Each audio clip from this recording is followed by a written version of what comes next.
War on Iran obviously is going to impact on the world economy. Number one, on the price of oil. Not only because Iran is a major supplier of oil, but also because Iran is located in that basin that the Iranians call the Persian Gulf and the Arabs call the Arab Gulf, and they're still fighting over the words. This is the oil basin, and the river Euphrates enters into this basin. And Nabi Muhammad alayhi salatu wasalam told us 1400 years ago that the river Euphrates will uncover a mountain of gold. I suggest that you don't wait for the metal. I want to suggest to you that this is not a text to be understood literally. Protestant Islam is going to wait for a mountain of the metal. Let them wait. And we're not speaking disrespectfully of Protestant Islam. No, we're not speaking disrespectfully of the Salafis. Let me repeat it. I am not speaking disrespectfully of the Salafis, and I'm not speaking disrespectfully of their methodology of a literal interpretation of the text. All I'm saying is let them wait for the mountain of the metal. We interpret the text differently. And we say that mountain of gold is already here. And it's black gold. And it's oil. And the Prophet prophesied that they're going to fight over it. And in the end, 99 out of every 100 are going to be killed. Conventional wars don't kill 99 out of every 100. Conventional wars do not kill 99% of all combatants. This has to be nuclear war to kill 99% of all combatants. Okay? So the Persian Gulf or the Arab Gulf is waiting for nuclear attacks. The price of oil is going to shoot up because Iran can also block the Straits of Hormuz. Yes, in our Iranian territory on this side and Oman on that side. It's not difficult for Iran to block the Straits of Hormuz and disrupt the passage of oil tankers. So we can anticipate fairly confidently that the price of oil is going to escalate dramatically once the attack takes place. And the American government knows that. And that's why the American government does not want Iran to be attacked. Because the American government knows, and the Federal Reserve knows, and the bankers also know that the US dollar is going to collapse. It will not survive an Israeli attack on Iran with the price of oil shooting up through the roof. And if the US dollar collapses, of course, they're going to have to demonetize the US dollar. It will no longer be legal tender. They have to have something in place. They probably already have something to replace it, but at a fraction of its previous value. The American economy is going to collapse. Large numbers of white Americans are going to lose their wealth. And many of them are going to be listening to this lecture. There's going to be chaos in the United States when the economy collapses. There can be riots in the United States, and they're already anticipating that. And so an attack on Iran would lead to economic, financial, and monetary consequences that will be disastrous for the US economy. Israel wants to become the new ruling state in the world. And for that you have to go to my book. Would someone kindly give me a copy of Jerusalem in the Quran? You have to go to my book Jerusalem in the Quran for the Islamic eschatology. The Dajjal, when he's released on earth, will live for 40 days. The Prophet said, one day like a year, one day like a month, one day like a week, and all the rest of his days like your days. We said a day like a year, and Britain became the ruling state in the world. And the world experienced what they call Pax Britannica. It wasn't Pax at all, it was only war. And then came a day like a month over here, and the United States of America replaced Britain as the next ruling state in the world. And Pax Britannica was replaced with Pax Americana. And the British sterling pound was replaced by the US dollar. And we said, this is our opinion, that a day like a year came to an end and was replaced by a day like a month. This is the first time in our history that this hadith was interpreted this way. And now we are saying that a day like a month is coming to an end, and a day like a week is commencing. And so there has to be a passage from the United States to a third ruling state. And 10 years ago when this book was published, we said the third ruling state is Israel. Israel wants to become the third ruling state. For Israel to become the third ruling state, the United States has to collapse. And so this is going to be the collapse of the economy. Not just the US economy, but more than that. With the dramatic rise in the price of oil, you're going to have a significant rise in the cost of living around the world. Transportation costs are going to escalate. Food prices are going to escalate. Energy prices will rise. And this is also going to affect the prices of manufactured goods. The poor of the world will sink as soon as Israel attacks Iran into greater poverty and in some cases destitution. In Yemen now, they can't afford to buy the cooking gas with which to cook. The middle class around the world will sink into poverty. And when there are so many poor, the majority of mankind in poverty, it's going to be easier. It is going to be easier to rule the world. With people who are too poor to organize themselves, to resist oppression and resist slavery. How should we respond to this impending economic collapse, financial and monetary collapse? How should we respond to the imminent rise of the cost of living around the world? How should we respond? My opinion, and I'd love to hear your opinion before we end tonight. My opinion is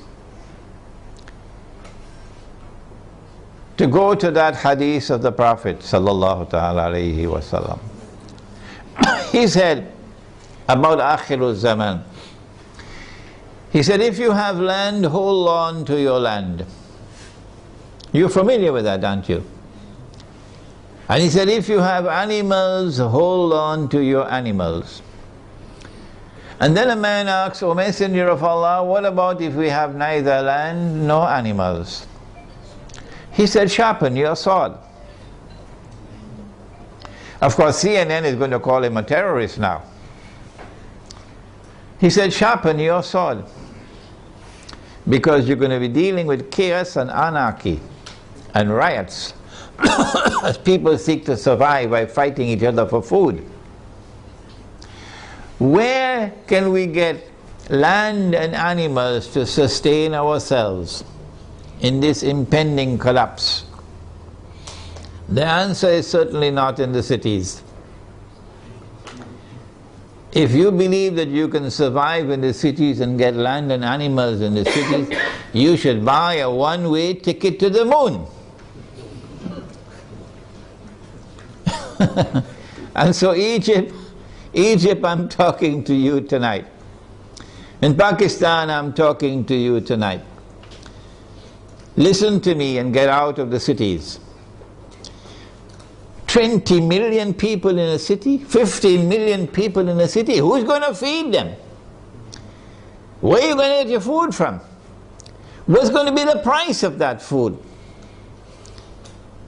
Get out of the cities while still there is time. Go to the countryside. Go to where rain falls. Go to where there is water. And produce your own food.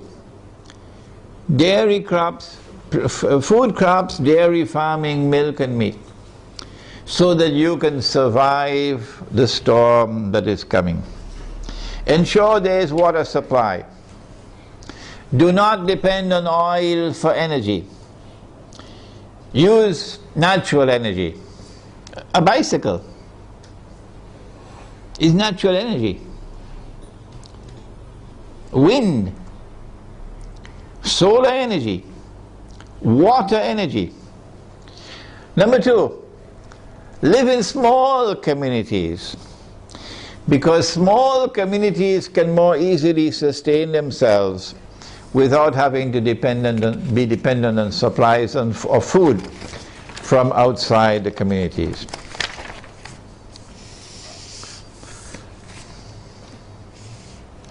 We now return to Pakistan.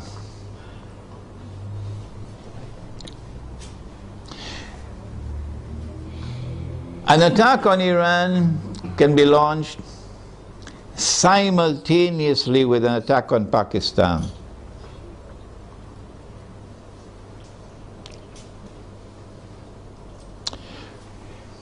The purpose would be to eliminate Pakistan from the nuclear club.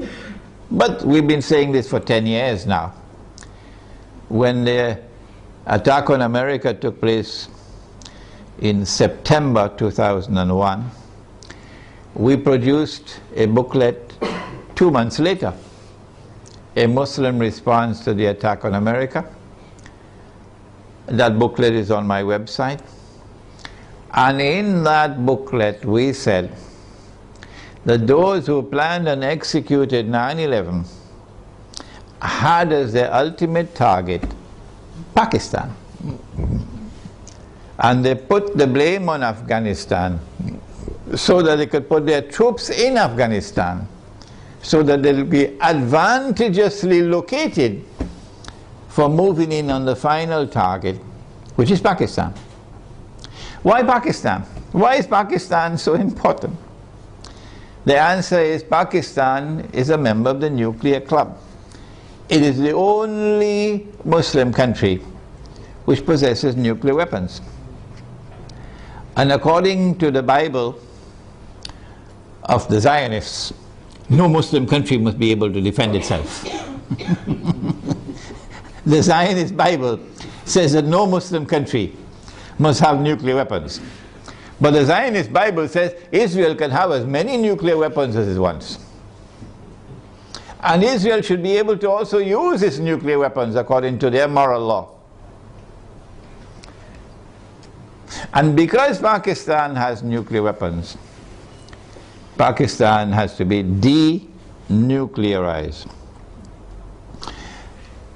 Their strategy for denuclearizing Pakistan appeared to me 10 years ago to be to try to so destabilize Pakistan that there may be civil war in Pakistan, and then use that civil war as an excuse that we have to save the world from a nuclear holocaust.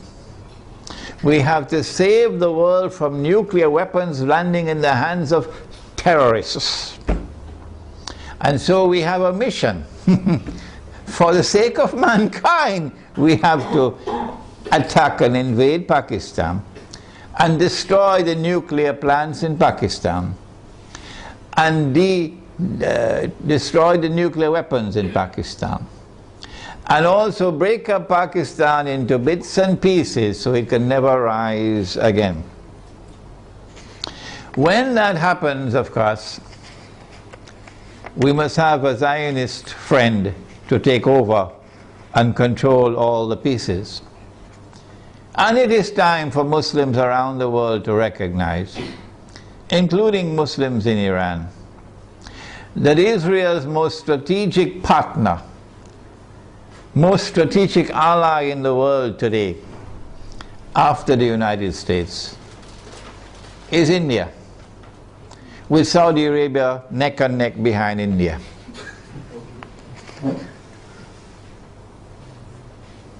And so, not only must India be involved in the attack, but also when the attack takes place on Pakistan, and if it succeeds, then in the sequel it is India who must now control the region on Israel's behalf.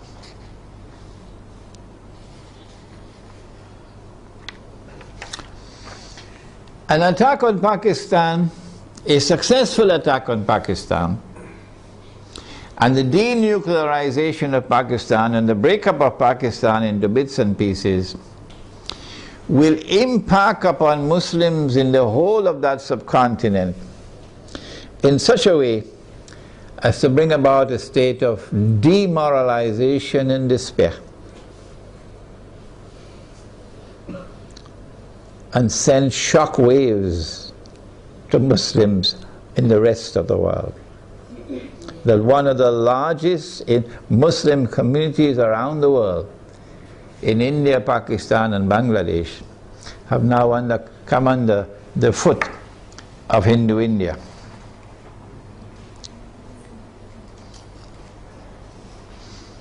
So India will rule the entire South Asia with NATO in control in Afghanistan.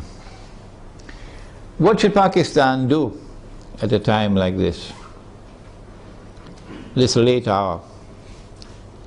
Perhaps it's already too late for Pakistan to do anything, because those who have controlled Pakistan politically and those who have been in control of the Pakistan armed forces have distinguished themselves with their stupidity.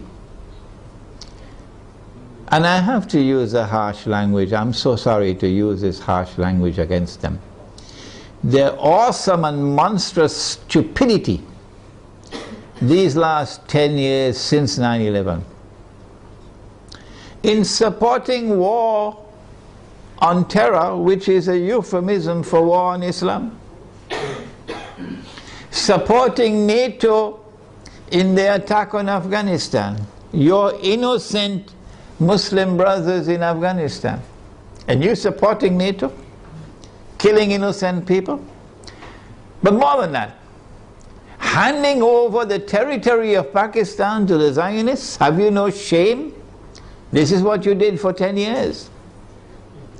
That all the NATO supplies going to Afghanistan went to the territory of Pakistan, and it took you 10 years to stop it. Only when NATO killed 23 Pakistani soldiers, they didn't do by accident.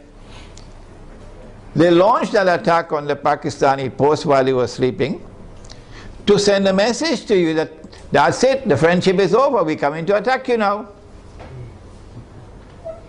So only when that happened, now you're going to stop them from transiting the territory of Pakistan with supplies for the NATO troops in Afghanistan? How could you be so stupid to hand over 3 military bases in Pakistan to the United States so that drones could go and from above, pilotless drones, and killing our people innocently? And now, when the knife is about to cut your throat, only now you're waking up.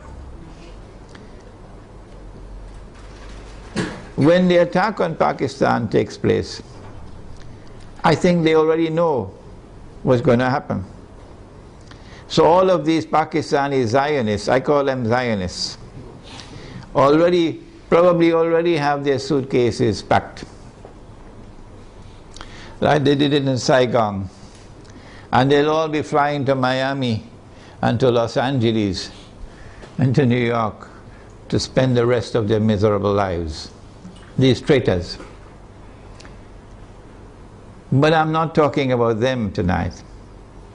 I'm talking about the Pakistani people, as poor as they may be. In their poverty, they still love Islam.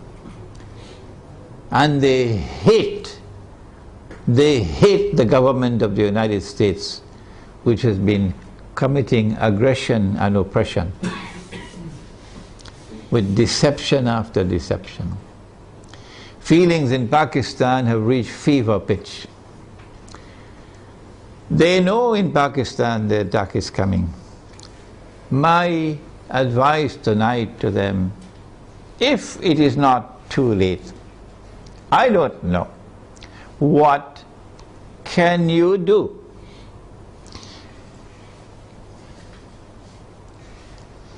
My answer is, if you are to win Allah's help, you got to put your house in order. You got to abandon those who are fighting over sectarian issues. Stay away from them. Get away from these people. Deobandi versus Barelvi. This sect against that sect. Treat these people as though they are a people who have to be cast aside. Don't keep their company. And try to once again, bring the fraternity of Islam. That these are all brothers and sisters in Islam, one people. Identify yourself as a Muslim. I am the student of Maulana Dr. Muhammad Fadlur Rahman Ansari, rahimahullah. He established the Alimia Institute of Islamic Studies in Karachi, Pakistan. And that's where I studied under him. And because of what he taught me, and the methodology of study that he gave to me, I'm able to do the work that I'm doing now. So you might want to go to his grave in North Nazimabad in Pakistan, Block B. Go to his grave and offer dua. This is halal, this is permissible. To offer dua that Allah might forgive him his sins and grant him nur in his grave and grant him Jannah. Ameen. Maulana Fadlur Rahman Ansari rahimahullah never joined in this sectarian warfare in Pakistan. Never. And he established the Alimia Institute as a non-sectarian institute. He was not Deobandi and the institute was not Deobandi. He was not Barelvi and the institute was not Barelvi.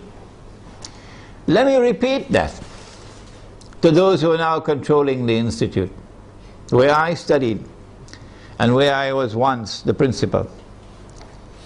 He established an institute which was neither Deobandi, nor Barelvi, nor Ahle Hadith, nor Wahhabi.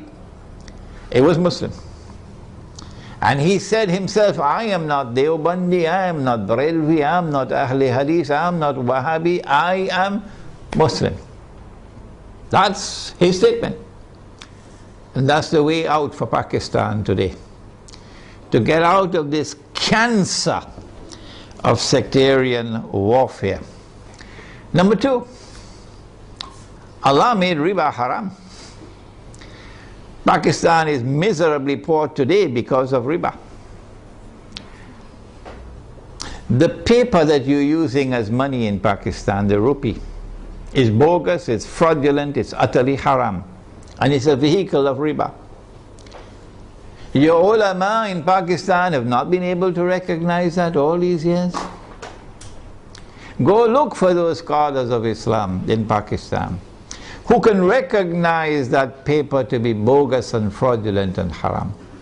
Who can recognize so-called Islamic banking to be delivering riba through the back door. who can recognize that membership in the United Nations organization and submission to the Charter of the UN is a recipe to slavery, who can recognize that membership in the International Monetary Fund, which prohibits the use of gold as money, is a recipe for slavery. Look for such scholars of Islam and follow them. And also for the people of Pakistan, get out of the cities, go to the countryside, and seek to produce your own food to sustain yourselves in a tomorrow that is coming that's going to be horrible. Let us now turn to implications for the United States of America. As soon as Israel attacks Iran, and my opinion is that Israel is not going to attempt to deliver a knockout blow.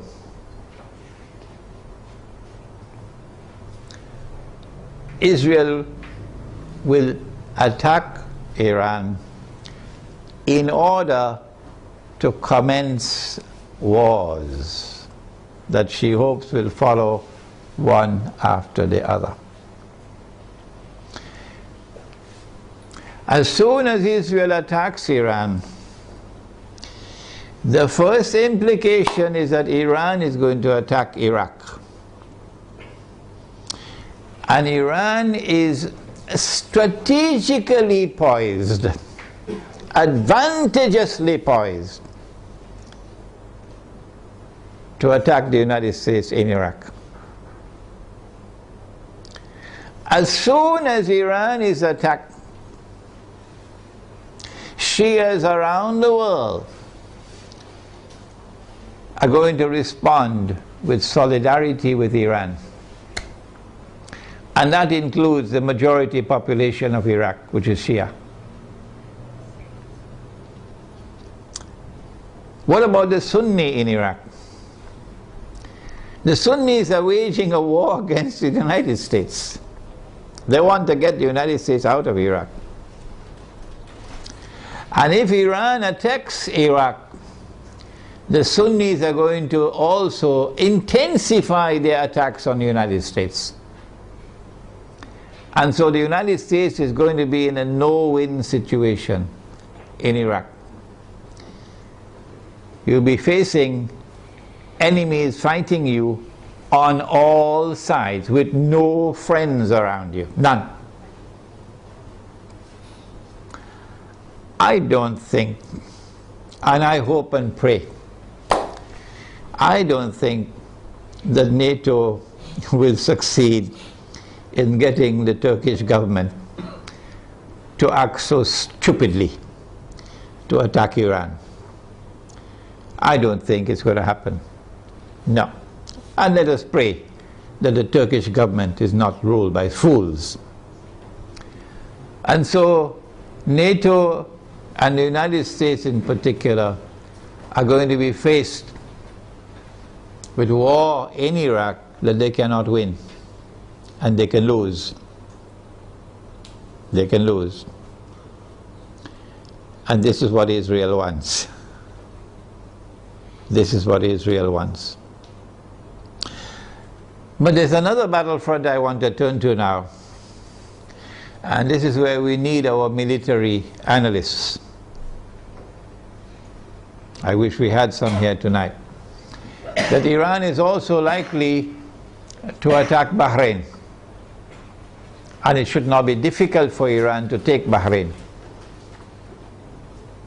Bahrain cannot stand up to an attack from Iran. Bahrain is just across the water from Iran.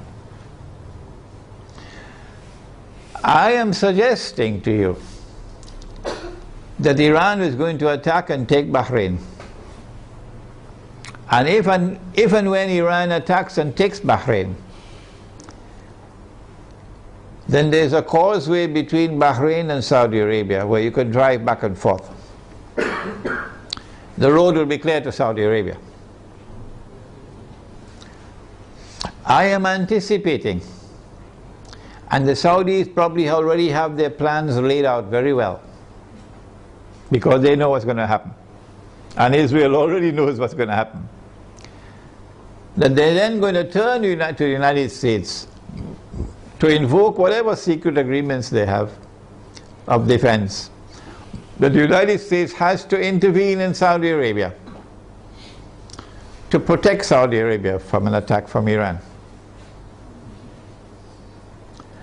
I think the Zionists in the US Congress will ensure, even though the US armed forces would not want to go in there, even though the Barak administration would not want to go into Saudi Arabia, the Zionists in the US Congress will ensure that American forces will have to enter into Saudi Arabia to face Iran.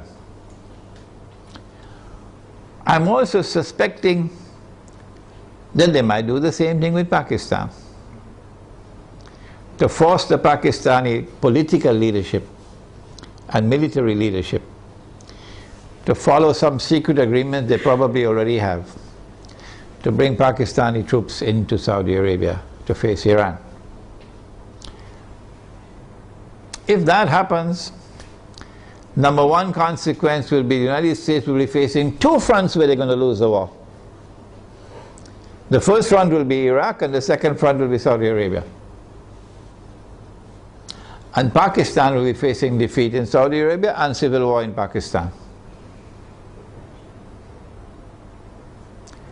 In order to save the United States from defeat, Israel will have to intervene. And so history will repeat itself for those who have been reading Jerusalem in the Quran. In order for the passage from Pax Britannica to Pax Americana to take place, you remember? The First World War had to take place. And in the First World War, the Germans brought in their submarines. And Britain, the island, was marooned, surrounded by German submarines. And Britain would have lost the war. And at that critical moment, the Zionists then brought the United States into the war, despite the efforts of men like Henry Ford. And when the United States entered into the war, then Britain was saved from defeat. But the consequence of that was that Britain was no longer the ruling state in the world. And the transfer of power from Britain to the United States was well on the way as a consequence of that First World War. So I am suggesting to you that the planning that is now taking place is a repeat of what happened then. That they're setting a trap for the United States, so that the United States is going to be led to a situation where it's going to be facing defeat in Iraq and in Saudi Arabia. These are my opinions, you don't have to accept them. And only one power in that region could intervene to save the United States from defeat, and that is Israel. And that would be the bell being rung. That this is the passage of power now from Pax Americana to Pax Judaica.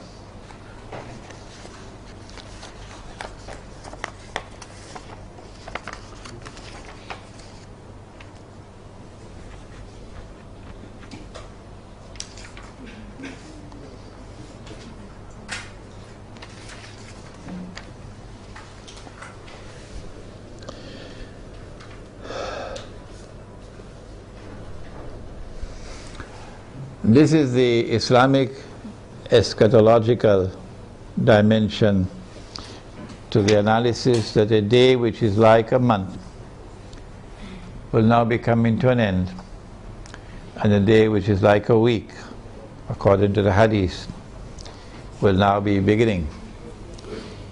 The Protestant version of Islam, which is the Salafi version, insists that somewhere on earth, we just have to search maybe somewhere behind Greenland, you're going to find a place on earth where a day will be like a year. So my answer is, well, keep on searching. Keep on searching. And I'm not speaking scornfully, that's not my way. I am not speaking in any derogative way, disrespectful way, that is not my style. No.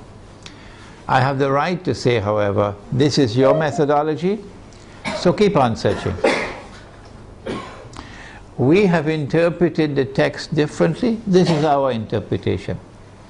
And we have insisted time and again that no one should accept our interpretation unless and until you are convinced that it is correct. We said a day like a year is a different dimension of space and time than the one in which we live. So to a day like a month, and so to a day like a week. But Dajjal is here on earth, but you can't see him. Only when a day which is like a week comes to an end, after Israel has ruled the world for a day which is like a week, only then would Dajjal appear in our world as a human being, as a young man, powerfully built, curly hair and so on, to rule the world from Jerusalem. And so our Islamic eschatological analysis is that the United States is being led with a controlled demolition of the US dollar, not happening by accident. A controlled demolition of the US economy is not happening by accident. And a trap being set for the United States militarily, so that the United States will can no longer be recognized as the ruling state in the world, and Israel can replace them. I want to end now by turning to two actors, and we thank Allah that He created both Gog and Magog. If He had created Gog alone, we would have been in a lot of trouble now. But He created both Gog and Magog. And He gave both the Gog and Magog the power that none can fight them except Allah Himself. So if Gog and Magog turn against each other, they'll destroy each other, wouldn't they? If you do not understand the subject, I have a book at the back entitled An Islamic View of Gog and Magog in the Modern World. And again, as usual, the Salafis are rejecting that book. Imran Hosein is misguided. I think that for Russia and for China, an Israeli attack on Iran, particularly if it involves the use of nuclear weapons, would be recognized as a threshold being crossed. That so long as you did not cross that threshold, Russia and China were prepared to go along and continue. In the Security Council of the United Nations, for example, cooperating and collaborating where possible in managing the affairs of the world. But once you cross that threshold, the implication for Russia and China is that you have crossed the point of no return. And that an attack on Iran is now going to inevitably lead to world war.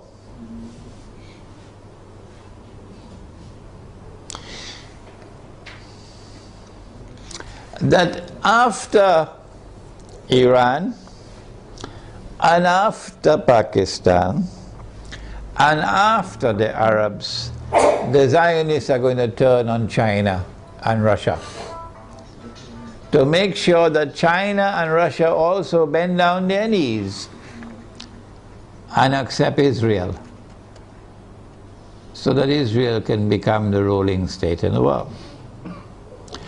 No Jew is going to accept Dajjal as the Messiah. If Israel has not established its dominion over the whole world, no Jew will accept Dajjal as the Messiah when he comes. If Israel at that time has not established its political and economic dominion over the world, and that includes Russia and China. And so Russia and China would know, today it's them, tomorrow it's us. And they're not going to wait until tomorrow to recognize that. The minute Iran is attacked, they will recognize that the threshold has been crossed and that we are now moving inevitably towards nuclear war. Russia and China acted strangely on Libya. You remember? When the vote came to the Security Council, they abstained, knowing full well that if they abstain, the resolution will be carried, and that is the end of Gaddafi and end of the Libyan government. Why did they do that? I have asked the question. I have an answer, but I can be wrong. I felt that perhaps they knew what the plan was, and they wanted to let the Western world, NATO, to sink deeper and deeper into a quagmire, you know, like shifting sands, you can't get up. So eventually they will end up in the graveyard, and only then will Russia and China attack them. How are Russia and China responding to Syria at the moment? How will Russia and China respond to an attack on Iran and on Pakistan? My understanding is that Russia and China are going to be quite different in the way they have behaved so far in international affairs. Quite different once the attack on Iran takes place. And so we will be heading ultimately towards world war. A world war which the Quran has anticipated when Allah spoke about Gog and Magog, and when He said in Surah Al-Kahf, وَتَرَكْنَا بَعْدَهُمْ يَوْمَئِذٍ يَمُوجُ فِي بَعْضٍ, which can mean, one of the possible meanings is that on that day Gog and Magog are going to clash with each other. If Gog and Magog clash with each other in nuclear war, with thousands of nuclear weapons being used, what will be the consequence for the world? Let me end with Surah Al-Isra, the ayah or the verse of Surah Al-Isra, in which Allah says, بعد أعوذ بالله من الشيطان الرجيم وإن من قرية إلا نحن مهلكوها قبل يوم القيامة أو معذبوها عذابا شديدا كان ذلك في الكتاب مسطورا. And not a single town or city will escape. They'll all be destroyed.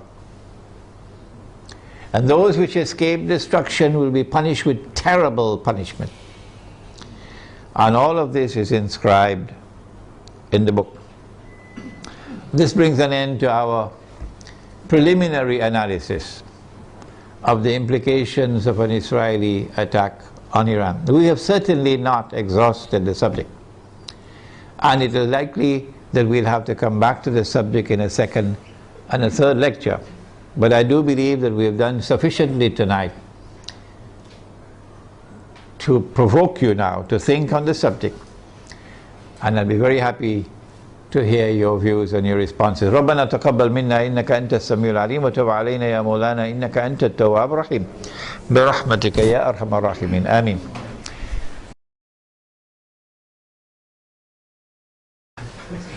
The question is, How do I view the response of the Pakistan Armed Forces now when the curtain is about to be drawn and NATO has already sent, by Federal Express, they sent a message to Pakistan, we're coming for you now. That's the message when they kill the soldiers, huh? We're coming for you now. And now, now the Pakistan Armed Forces, because now of course it's too late to do anything else, they say, okay, we'll not allow NATO to transit Pakistan. And we're going to take back this base that we gave you so you could kill the people in Afghanistan. And you have 15 days to vacate the base. No, I'm not impressed. I'm not impressed. I think a lot of the generals have tickets to Miami because they know that they're going to be lynched. I hope they're listening to me, because the Pakistani people love Islam. And the Pakistani people are very, very angry with those who have betrayed them and betrayed Pakistan and betrayed the Ummah. Flying first class to Washington anytime Washington calls them for consultation. So I'm not impressed at all. People who have betrayed Allah and His Messenger, and now at the last moment, now you're trying to save face. I'm not impressed.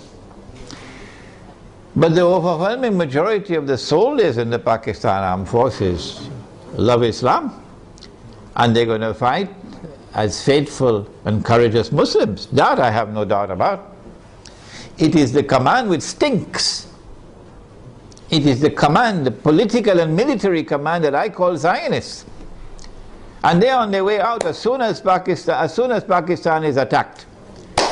They're finished. They're going to fly to Miami and leave Pakistan to the true Pakistanis. So I'm not impressed. The Muslims in India, of course, are going to be in a much worse situation once Pakistan is attacked. The Muslims in Bangladesh are going to be in a worse situation because of the attack on their morale. They will be demoralized. And it is a function of Islamic scholars to deliver guidance and leadership. And the scholars of Islam are fighting each other over popcorn. Fighting with each other over popcorn. And attacking me because I declare myself to be a Muslim. Who? He's only a Muslim? He's neither fish nor fowl? Who is he? He has no Aqidah? That's now the attack on me. Yeah. Well, let them continue with their attacks. Go ahead.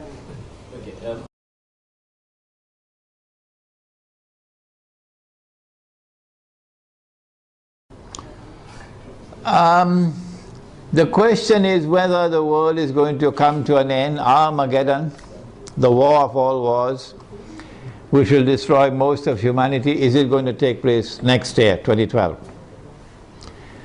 No, I don't think so. No, I don't think so. I mean, Israel will wage war on Iran. I believe that 2012 will witness the commencement of a series of wars, one after the other. And Singapore knows that very well. And these series of wars, once they are commenced, they're not going to stop until Israel replaces the United States as the ruling state in the world. I do not anticipate the clash of Gog and Magog, meaning the Russian-led alliance against the American-led alliance, which will destroy every town and city. I do not expect that clash to take place immediately. Maybe another 20 years or so, but I can be wrong. Any more questions? I am not certain that when Israel attacks Iran, that they're going to use nuclear weapons. I expect the use of limited nuclear weapons on certain specific sites in order to destroy nuclear plants. underground nuclear plants and so on. But I hardly think that Israel is going to use tactical nuclear weapons in populated areas. The public opinion around the world, the backlash of public opinion will be too great. The hadith he has asked about, that Dajjal will be followed by 70,000 Jews from Isfahan wearing their Persian shawls. And he says that there are now about 30,000 Jews in Iran. Part of the strategy adopted by Gog and Magog has been to accept a religion. The Khaza, for example, accepted Judaism. And so the world witnessed for the first time the unique phenomenon of something called a European Jew. Prior to this, the only Jews that there were in the world were Semitic Jews, Semites. The Europeans are not Semites. But when the Khaza accepted Judaism, this is a historical fact, they accepted Judaism, the European Jews came into being. And the Quran accepts as a Jew whoever claims to be a Jew. You may not be an Israelite, but if you declare yourself to be a Jew, then we accept you as a Jew. And so when the Prophet said, alayhi salatu wasalam, that you're going to fight the Jews, and you're going to defeat them, and at that time the stones and the trees will speak, and they will say, there's a Muslim, there's a Jew hiding behind me, come and kill him. It's not referring to any Israelite Jew alone, referring to all Jews, European Jews as well as Israelite Jews. 40,000 Jews from Isfahan, therefore, could be Jews both Israelite or non-Israelite. Sometimes, 70,000, sorry. Sometimes when the hadith uses a figure, it uses it figuratively, can't get the pronunciation, as a figure of speech. For example, a man asks the Prophet ﷺ, which is the first masjid which was built. He said the Kaaba. And then he asked which was the second masjid which was built. He said Masjid al-Aqsa in Jerusalem. And then he asked how much time elapsed between the two. He said 40 years. 40 years for a few thousand years? 40 years for a few thousand years between this one and that one? How could it be 40 years? So sometimes the hadith will use a number as a figure of speech. It does not therefore have to be understood literally. One of the reasons for the attack on Iran, this question now allows me to expand my analysis, is because the Zionists want to get rid of the present government in Iran. You can choose to believe what you want,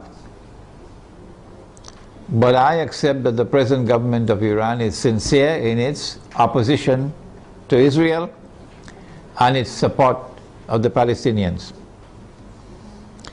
You can choose to believe what you want, that's your business. This is my opinion. My view is that one of the reasons for the attack on Iran would be to bring about regime change in Iran. The present regime in Iran is not a militantly Shia regime waging Shia-Sunni sectarian war.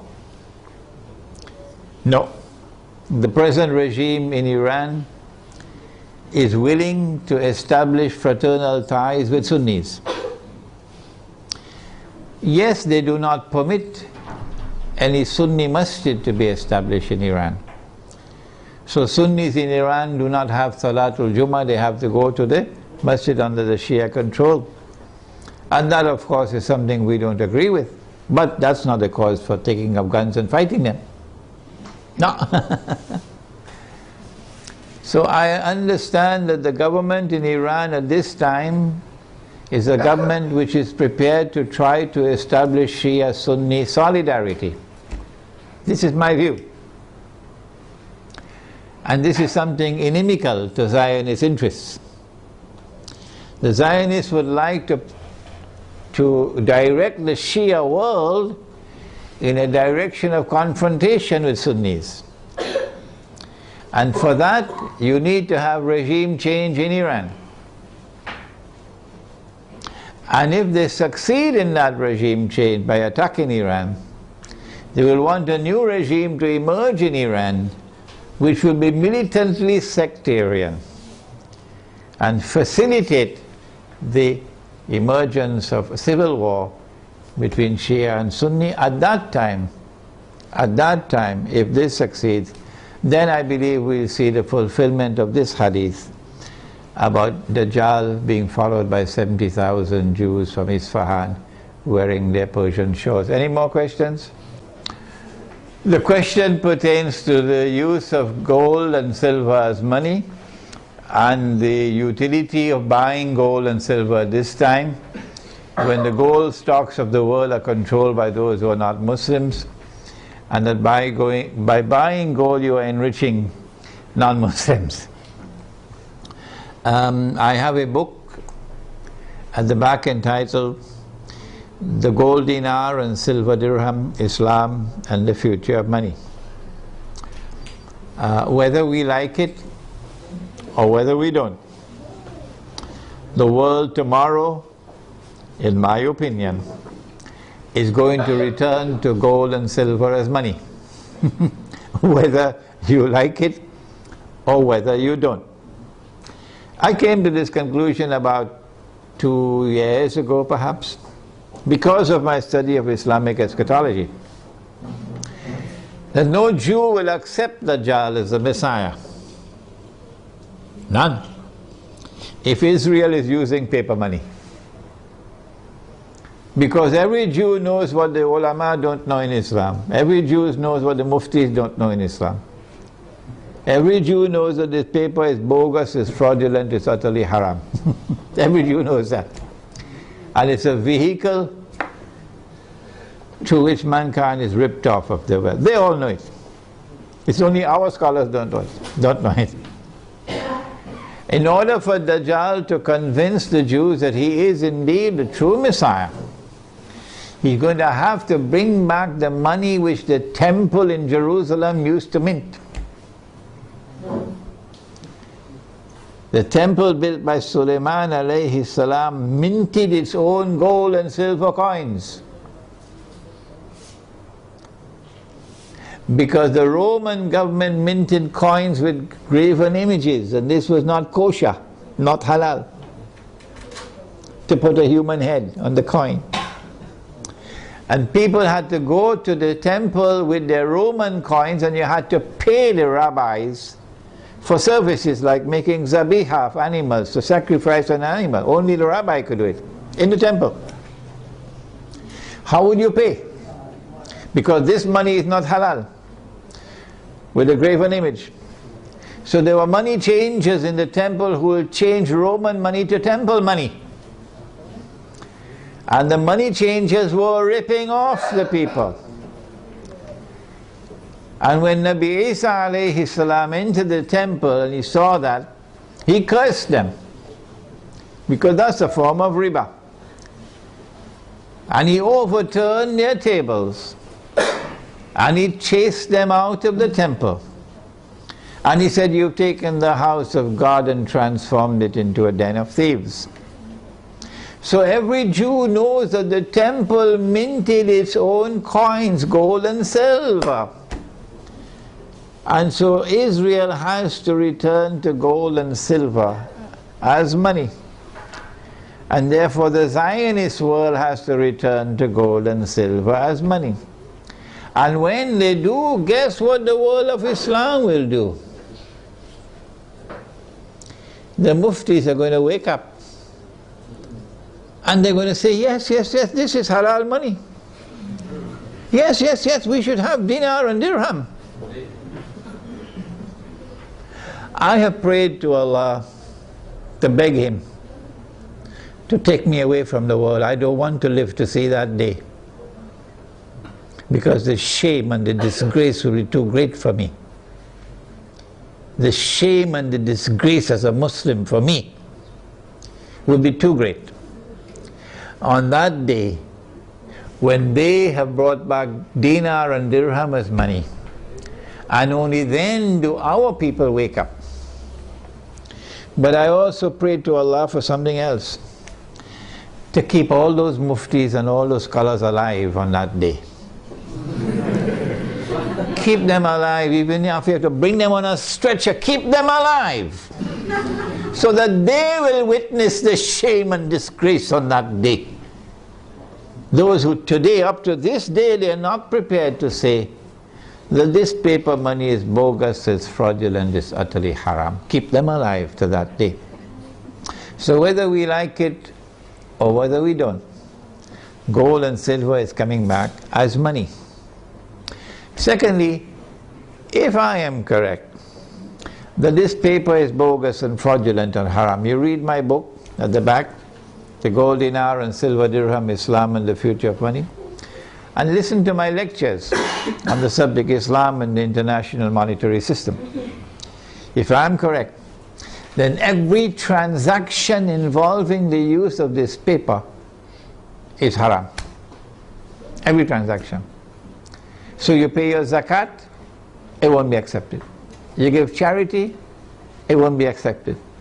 You have nikah and you give the dowry, it won't be accepted. You use this to perform your hajj, it won't be accepted. Every transaction will be haram. Well, then what do? You have to return to halal money. Halal money is first and foremost dinar and dirham. In the event that dinar and dirham are in short supply in a market, then halal money would be commodities of food consumption, which are in abundant supply in the market, which have a shelf life, and which has intrinsic value created by Allah Himself. Any more questions? The Prophet said that the time will come when you'll not be able to find a single person in all of mankind who will not be consuming riba. Are you aware of this? The Prophet said, alayhi salatu wasalam, that the time will come when you'll not be able to find a single person in all of mankind who will not be consuming riba. And whoever declares that he is not consuming riba, verily the dust of riba would be upon him. Verily the vapor of riba would reach him. So it is not possible for us to escape completely. But in Surah Al-Taghabun of the Quran, Allah says, ittaqullaha mastata'tum. Fear Allah to the extent that you have capacity to do so. What we are doing is advising and also preparing the way to establish communities. I have here in this audience students of mine who are working on it even as I speak, right here in Malaysia, to build communities in the countryside, Muslim villages, which will use dinar and dirham as money for buying and selling. And in those communities you will not use the paper money. At least this is an effort to respond. If you have a better way, tell us, show it to us. We are not convinced that you can do this in downtown KLCC. We are on the contrary convinced that you can do it in the countryside. And once you make that effort, then Allah can help you. Okay? So, even when you build such a community in the countryside, and 90% of all your transactions are halal, you will still have to market your produce. People who are coming from outside to buy, or you buying things from outside, there will still be interaction with the outside world. And that interaction will be involving electronic money. Tomorrow paper will be gone. Okay? So let us agree on this position, that we are obliged to make the best effort. Any more questions? The question is about the euro and the fact that the euro is in trouble. Before the euro was created, put together, you had individual currencies in Europe. Okay? And you still have them, but they're now linked together. If the euro collapses, then you return to what you had before.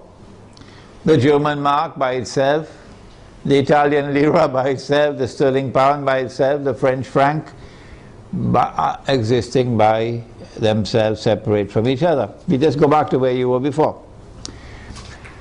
But in the same way that the world is witnessing a controlled demolition of the US dollar, so too it's not far-fetched for us to recognize that the same thing is happening to the euro.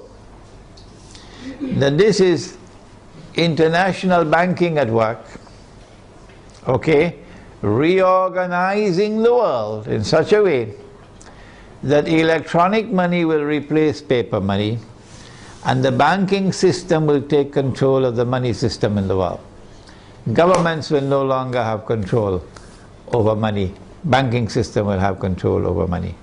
The euro cannot stand in the way, and therefore there is this demolition. The US dollar cannot stand in the way, and therefore there is this demolition. One thing concerning gold that I forgot to mention. Do you know there's a hadith about Akhiru Zaman, or the last age? It is there in my book entitled One Jamaat, One Amir, which is out of print at the moment. But that book is on my website, you could read it. The hadith is there that in the last stage, in Akhiru Zaman, the earth will vomit from its liver columns of gold and silver. So they may have control over the gold stocks of the world today, but Allah can cause more gold to emerge. Any more questions? No more questions? As soon as we have the last question, then we can have some Tariq, okay? Yeah, right. What advice do I have for teenagers?